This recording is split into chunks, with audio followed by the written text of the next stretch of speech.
Ayun guys, dito ako sa second longest river in China, Yellow River.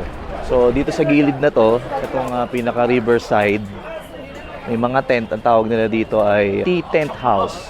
Order ka ng tea, tapos magre-relax ka dyan. Kasi pag gaganto talagang summer na dito sa China, daming tao dito. Magpapahinga sila, nagre-relax, tapos habang umiinom ng tsaa. Ang temperature ngayon dito sa lugar namin is 30 degrees ang temperature. Kaya malabas yung mga tao ngayon, summer na.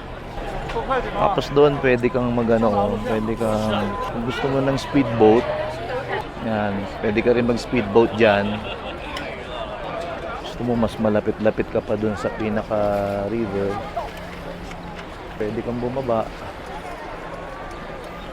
Dito sa posisyon ko nito, ito yung nasa taas, yung famous na Yellow River Bridge. Ramdam mo talaga yung summer na dito.